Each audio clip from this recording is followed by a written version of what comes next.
A Tale of Two Cities by Charles Dickens. Book 2, The Golden Thread. Chapter 21, Echoing Footsteps. A wonderful corner for echoes. It has been remarked, that corner where the doctor lived, ever busily winding the golden thread which bound her husband and her father and herself and her old directress and companion. In a life of quiet bliss, Lucy sat in the still house in the tranquilly resounding corner, listening to the echoes of echoing footsteps of years. At first, there were times, though she was a perfectly happy young wife, when her work would slowly fall from her hands and her eyes would be dimmed. For there was something coming in the echoes, something light, afar off, and scarcely audible yet, that stirred her heart too much. Fluttering hopes and doubts, hopes of the love as yet unknown to her, doubts of her remaining upon earth to enjoy that new delight, divided her breast. Among the echoes, then, there would arise the sound of footsteps at her own early grave, and thoughts of the husband who would be left so desolate, and who would mourn for her so much, swelled to her eyes and broke like waves. That time passed, and her little Lucy lay on her bosom. Then among the advancing echoes there was the tread of her tiny feet and the sound of her prattling words.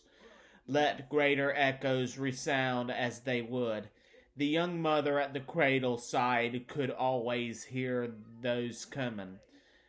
They came, and the shady house was sunny when with a child's laugh, and the divine friend of children, to whom in her trouble she had confided hers, seemed to take her child in his arms, as he took the child of old, and made it in a sacred joy to her, ever busily winding the golden thread that bound them all together, weaving the service of her happy influence through the tissue of all their lives, and making it predominant nowhere.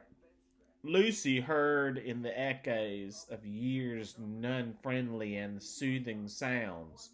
Her husband's step was strong and prosperous among them, her father's firm and equal.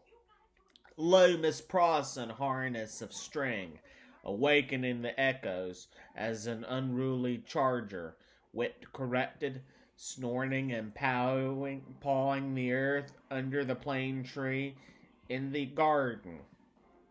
Even when there were sounds of sorrow among the rest, they were not harsh or cruel.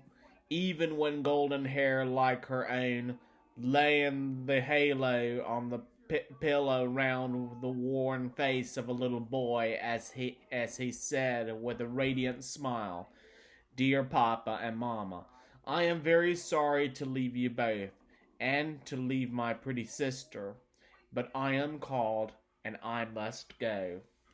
Those were not tears all of agony that wetted his young mother's cheek, as the spirit departed from her embrace that had been entrusted to it. Suffer them and forbid them not.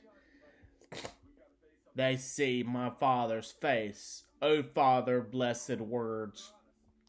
Thus the rustling of an angel's wings got blended with the other echoes, and they were not wholly of earth, but had in them that breath of heaven.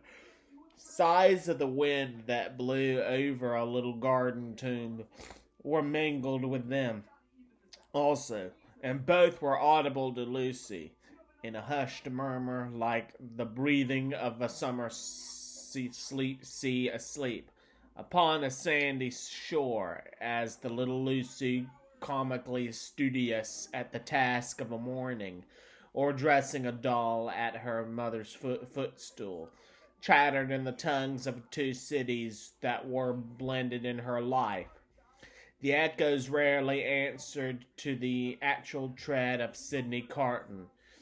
Some half dozen times a year, at most, he claimed his privilege of coming in uninvited, and would sit among them through the evening, as he had once done often. He never came there heated with wine, and one other thing regarding him was whispered in the echoes, which has been whispered by all true echoes for ages and ages. No man ever really loved a woman, lost her, and knew her with a blameless though an unchanged mind when she was a wife and a mother, but her children had a strange sympathy with him, an instinctive delicacy of pity for him. What fine hidden sensibilities are touched in such a case, no echoes tell, but it is so, and it was so here. Carton was the first stranger to whom little Lucy held out her chubby arms, and he kept his place with her as she grew. The little boy had spoken of him almost at the last. Poor Carton, kiss him for me. Mr. Stryver shouldered his way through the law like some great engine forcing itself through turbid water, and dragged his useful friend in his wake, like a boat towed astern. As the boat so favored is usually in the rough plight, and mostly under water, so Sydney had a swamped life of it, but easy and strong custom, unhappily so much easier and stronger in him than any stimulating sense of desert or disgrace, made it the life he was to lead, and he no more thought of emerging from a state of lion's jackal than any real jackal may be supposed to think of rising to be a lion. Stryver was rich, had married a florid widow with property and 3 boys, who had nothing particularly shining about them but the straight of their dumpling heads. These three young gentlemen, Mr. Stryver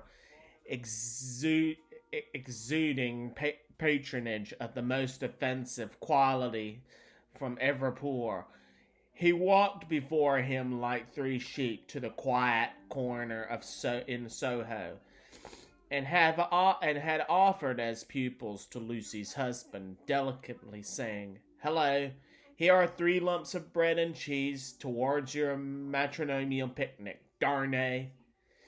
The polite rejection of the 3 lumps of bread and cheese had quite bloated Mr. Stryver with indignation, which he afterwards turned to account in the training of a young gentleman, by directing them to beware of the pride of beggars like that Tudor fella. He was also in the habit of declaiming to Mrs. Stryver over his full-bodied wine, on the arts Mrs. Darnay had once put in practice to catch him, and on the diamond-cut diamond arts in himself, madame, which had rendered him not to be caught. Some of his King's Bench familiars, who were occasionally parties to the full-body wine and the lie, excused him for the latter by saying that he had told it so often that he believed it himself, which is surely so the incorrigible aggravation of an originally bad offense, and to justify any such offenders being carried off to some suitably retired spot, and there hanged out of the way. They were among the echoes to which Lucy, sometimes pensive, sometimes amused and laughing, listening in the echo corner until her little daughter was 6 years old. How near to her heart the echoes of her child's tread came, and those of her own dear fathers always active and self-possessed, and those of her dear husbands need not be told, nor how the lightest echo of their united home, directed by herself with such a wise and elegant thrift that it was more abundant than any waste, was music to her, nor how there were echoes all about her, sweet in her ears, of the many times her father had told her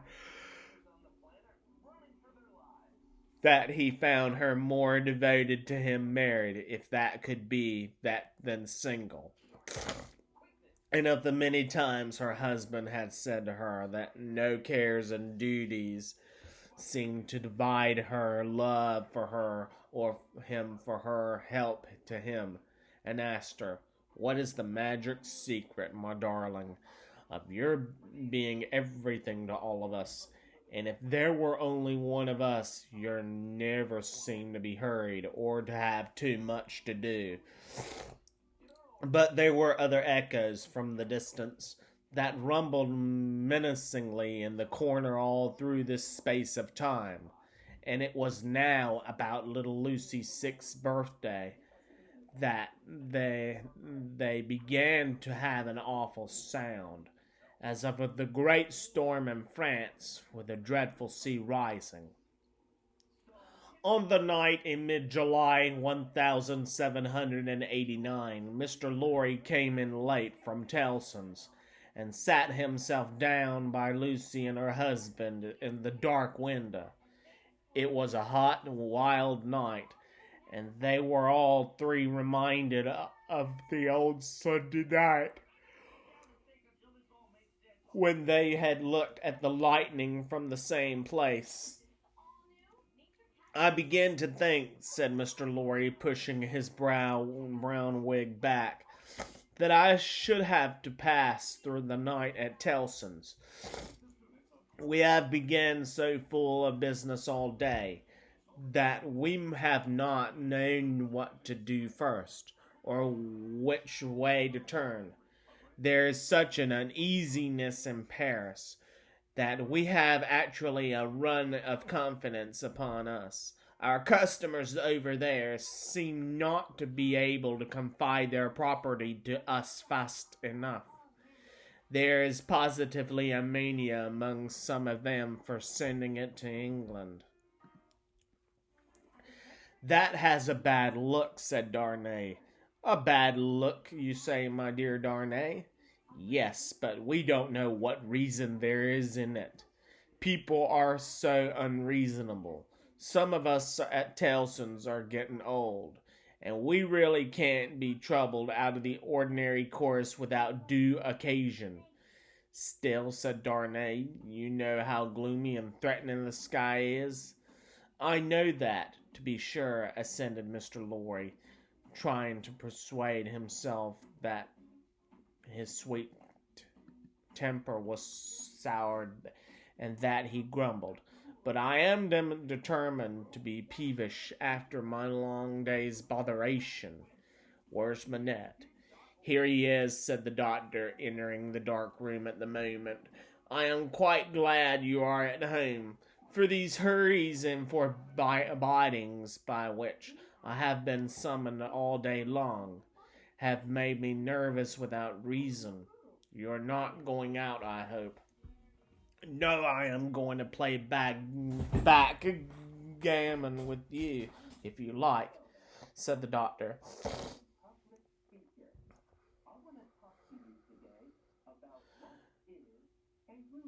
I do like, and if I may speak my mind, I am not fit to be pitted against you tonight. Is their tea-board still there, Lucy? I can't see." "Of course, it has been kept for you." "Thank you, my dear. The precious child is safe in bed, and sleeping soundly." "That's right, all safe and well. I don't know why anything should be otherwise than safe and well here.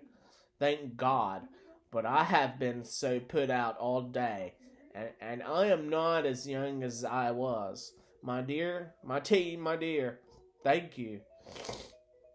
Now come and take your place in the circle, and let us sit quiet and hear the echoes about which you have your theory. Not a theory, it was a fancy.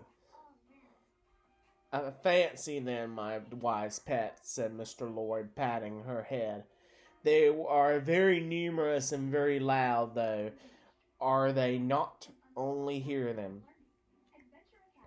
Headlong, mad, and dangerous footsteps to force their way into anybody's life. Footsteps not easily made clean again. If once stained red, the footsteps raging in Saint Antoine afar as the little circle sat in the dark London window. Saint Antoine had been that morning a vast dusky mass of scarecrows heaving to and fro, with frequent gleams of light above the billowy head, where steel blades and bayonets shone in the sun.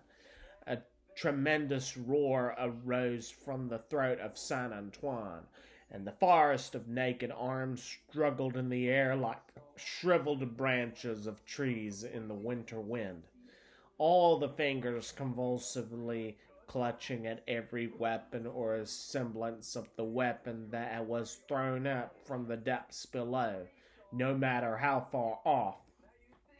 Who gave them out whence they last came, where they began, through what agency they crookedly quivered and jerked, scores at the time over the heads of the crowd, like a kind of lightning, and no eye in the throng could have told. But muskets were being distributed, so were cartridges, powder and ball, bars of iron and wood, knives, axes, pikes, every weapon that distracted ingenuity could discover or devise. People could lay hold of nothing else, set themselves with bleeding hands to force stones and bricks out of their places in walls. Every pulse and heart in Saint Antoine was on high fever strain and at high fever heat. Every living creature there held life as of no account, and was demanded with the passion readiness to sacrifice it.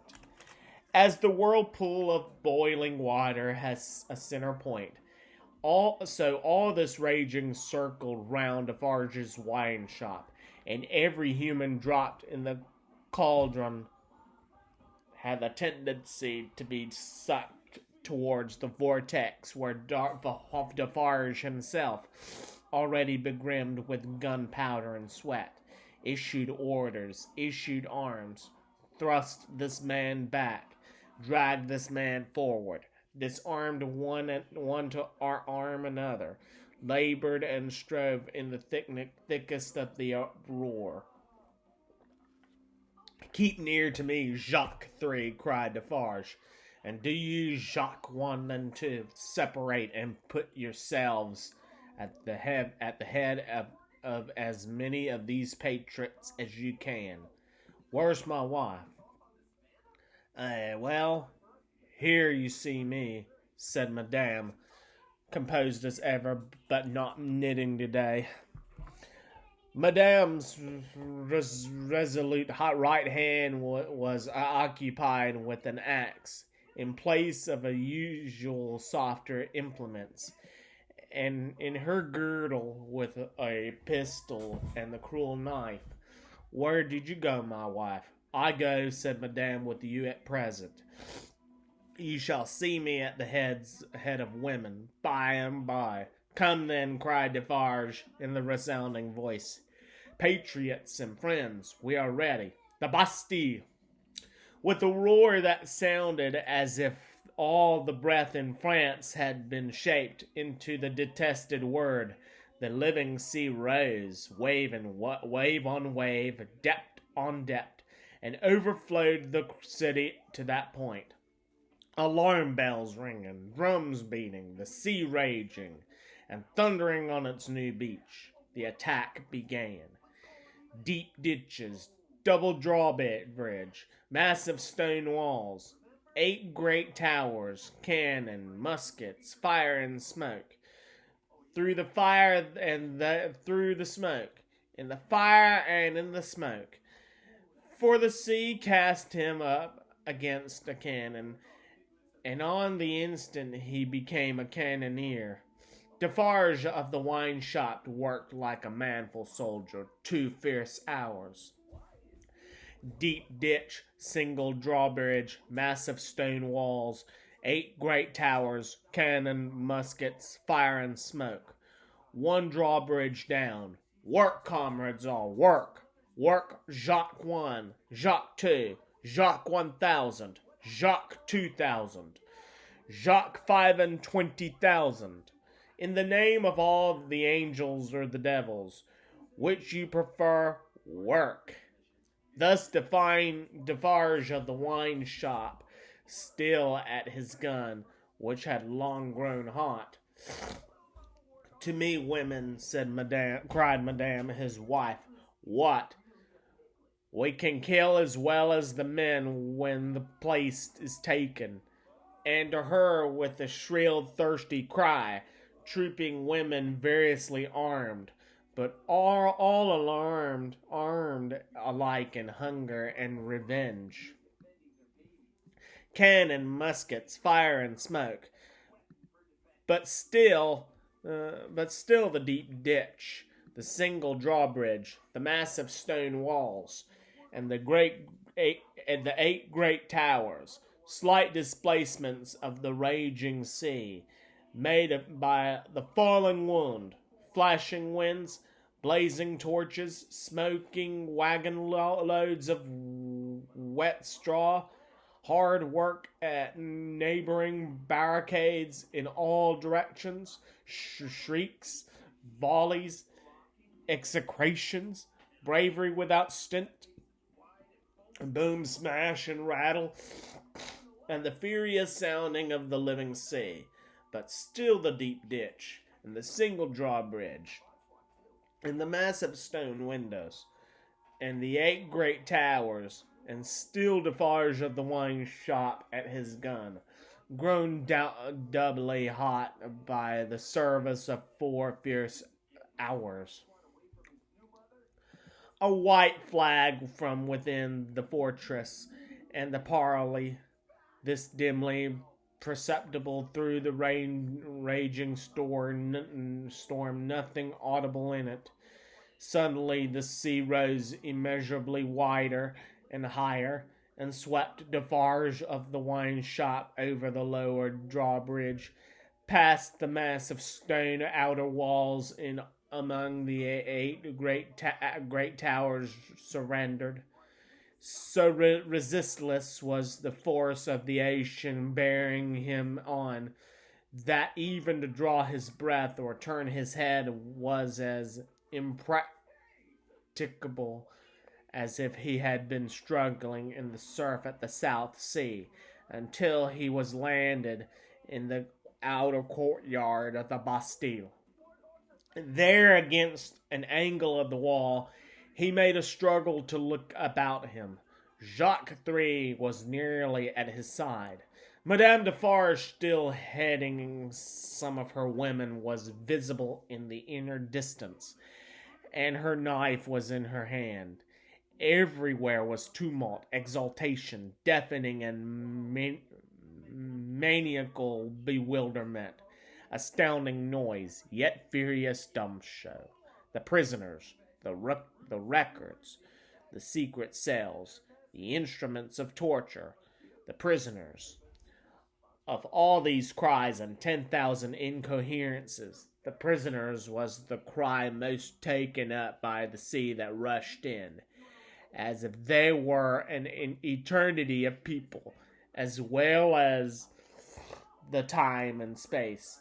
When the foremost billows rolled past, bearing the prison officers with them, and threatening them all with instant death if any secret nuke remained undisclosed. Defarge laid his strong hand on the breast of one of these men, a man with a gray head, who had a lighted torch in his hand, separated him from the rest, and got him between himself and the wall. "Show me the north tower," said Defarge. "Quick!"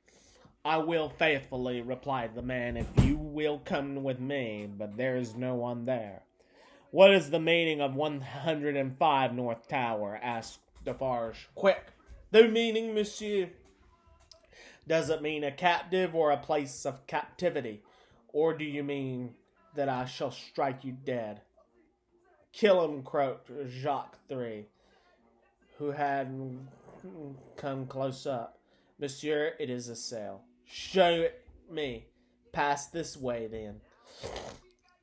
Jacques Three, with his usual craving on him, and evidently disappointed by the dialogue taking a turn that did not seem to promise bloodshed, held by Defarge's arm as he held by the turnkey's. Their three heads had been close together during this brief discourse, and it had been as much as they could do to hear one another. Even then, so tremendous was the noise of the living ocean, in its eruption into the fortress, and its inundation of the courts and passages and staircases, all around outside too. It beat the walls with a deep, hoarse roar, from which occasionally some partial shouts of tumult broke and leaped into the air like spray. Through gloomy vaults where the light of day had never shone, past hideous doors and of dark dens and cages, dark cavernous flights of steps, and again up steep, rugged ascents of stone and brick, more like dry waterfalls than staircases. Defarge, the turnkey, and Jacques Three, linked hand and arm, went with all the speed they could make. Here and there, especially at first, the inundation started on them and swept by. But when they had done descending and were winding and climbing up the tower, they were alone, hemmed in here by the massive thickness of walls and arches. The storm within the fortress and without was only audible to them in the dual subdued way, as if the noise out of which they had come had almost destroyed their sense of hearing. The turnkey stopped at the low door, put a key in the clashing lock, swung the door slowly open, and said, as they all bent their heads and passed in, 105 North Tower. There was a small, heavily grated, unglazed window high in the wall, with a stone screen before it, so that the sky could be only seen by stooping low and looking up. There was a small chimney, heavily barred across a few feet within. There was a heap of old feathery wood ashes on the hearth. There was a stool and table and the straw bed. There were the 4 blackened walls, and the rusted iron ring in one of them. "Pass that torch slowly along these walls, that I may see them," said Defarge to the turnkey. The man obeyed, and Defarge followed the light closely with his eyes. "Stop. Look here, Jacques." "A.M." croaked Jacques Three, as he read greedily. "Alexander Manette," said Defarge in his ear, following the letters with his swart forefinger, deeply ingrained with gunpowder. And here he wrote a poor physician, and it was he, without doubt, who scratched a calendar on the stone. "What is that in your hand? A crowbar? Give it to me. Give it me." He had still the linstock of his gun in his own hand. He made a sudden exchange of the two instruments, and turning on the worm-eating stool and table, beat them to places in the few blows. "Hold that light higher," he said wrathfully to the turnkey. "Look among those fragments with care, Jacques, and see, here is my knife," throwing it to him. "Rip open that bed and search the straw. Hold the light higher, you." With a menacing look at the turnkey, he crawled upon the hearth, and peering up the chimney, struck and prized at its sizes with a crowbar, and worked at the iron grating across it. In a few minutes, some mortar and dust came dropping down, which he averted his face to avoid, and in it, and in the old wood ashes, and in the crevice in the chimney into which his weapon had slipped or wrought itself, he groped with a cautious touch. "Nothing in the wood and nothing in the straw, Jacques, nothing. Let us collect them together in the middle of the cell. So, light them, you." The turnkey fired the little pile, which blazed high and hot, stooping again to come out, and the low arched door. They left it burning and retraced their way to the courtyard, seeming to recover their sense of hearing as they came down, until they were in the raging flood once more. They found it surging and tossing in quest of Defarge himself. Saint Antoine was clamorous to have its wine shop keeper foremost in the guard upon the governor who had defended the Bastille and shot the people. Otherwise, the governor would not be marched to the Hotel de Ville for judgment. Otherwise, the governor would escape, and the people's blood, suddenly of some value after many years of worthlessness, be unavenged. In the howling universe of passion and contention that seemed to encompass this grim old officer, conspicuous in his gray coat and red decoration, there was but one quite steady figure, and that was a woman's. "See, there's my husband," she cried, pointing him out. "See Defarge." She stood immovable close to the grim old officer, and remained immovable close to him through the streets, as Defarge and the rest bore him along, remained immovable close to him when he was got near his destination and began to be struck at from behind, remained immovable close to him when the long gathering rain of stabs and blows fell heavy, was so close to him when he dropped dead under it, that suddenly animated, she put her fingers upon his neck, and with her cruel knife, long ready, hewed off his head. The hour was come when Saint Antoine was to execute his horrible idea of hoisting up men for lamps to show what he could be and do. Saint Antoine's blood was up, and the blood of tyranny and domination by the iron hand was down. Down on the steps of the Hotel de Ville, where the governor's body lay, down on the sole of the shoe of Madame Defarge, where she had trodden on the body to steady it for mutilation. "Lower the lamp yonder," cried Saint Antoine, after glaring round for a new means of death. "Here is one of the soldiers to be left on guard." The swinging sentinel was posted, and the sea rushed on. The sea of black and threatening waters, and of destruction unheaving of wave against wave, whose depths were yet unfathomed, and whose forces were yet unknown.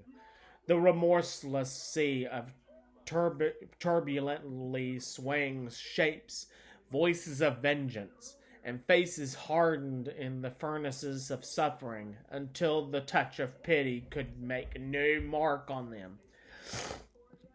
But in the ocean of faces where every fierce and furious expression was in vivid life, there were two groups of faces, each 7 in number, so fixedly contrasting with the rest, that never did sea roll which bore more memorable wrecks with it. 7 faces of prisoners suddenly released by the storm that had burst their tomb, were carried high overhead, all scared, all lost, all wondering and amazed, as if the last day were come, and those who rejoiced around them were lost spirits. Other 7 faces there were carried higher, 7 dead faces, whose drooping eyelids and half-seen eyes awaited the last day. Impassive faces, yet with a suspended, not an abolished expression on them. Faces rather in the fearful pause, as having yet to raise the dropped lids of the eyes, and bear witnesses with the bloodless lips, thou didst it. 7 prisoners released, 7 gory heads on pikes, the keys of the accursed fortress of the 8 strong prisoners. Some discovered letters and other memorials of prisoners of old time, long dead and of broken hearts, such and such like, the loudly echoes of echoing footsteps of Saint Antoine escort through the Paris streets in mid-July, 1789. Now heaven defeat the fancy of Lucy Darnay, and keep these feet far out of her life. For they are headlong, mad, and dangerous, and in the year so long after the breaking of the cask at Defarge's shop door, they are not easily petrified when once stained red. We're going to stop here. Read the summary of an analysis on chapters 18 through 21. Next time when we meet, chapter 22, the sea still rises. Thank you so much.